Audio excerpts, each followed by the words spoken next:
اور قرآن حکیم کی جو بے حرمتی کی جا رہی ہے، مستقل سویڈن کے اندر، ڈنمارک کے اندر واقع پے در پہ مستقل واقعات، وہ تو چیک کرنا چاہ رہے ہیں کہ کچھ ہے مسلمانوں میں باقی یا نہیں.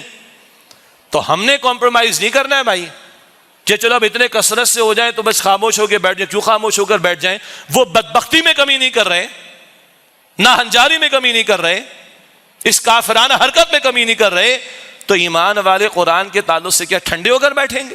میں ہمارے مسلمان حکمرانوں سے گزارش کرتا ہوں، ہمارے ملک کے حکمرانوں سے اور مقتدر ہماری قوتوں سے اور تمام مسلم ممالک کے حکمرانوں سے بالخصوص، اور کچھ تو جواب دو ان کو. کم سے کم اپنے ملکوں سے سفیروں کو تو نکالو. جب تک اس کو نہیں روکے نکالو سفیروں کو یہاں سے. اتنی بھی اگر غیرت نہیں ہے تو کل کیا قرآن کی شفاعت ملنے کے امکانات ہوں گے؟ اتنی غیرت اگر محمد مصطفیٰ علیہ السلام کے لیے نہیں ہے تو کل کیا ان کی شفاعت کے مستحق بن سکیں گے؟ کچھ تو کرو. بم مارنے کی بات نہیں کر رہے، مار دھاڑ کی بات فی الوقت نہیں کر رہے، اتنا تو کرو کہ سفارتی تعلقات ختم کرو.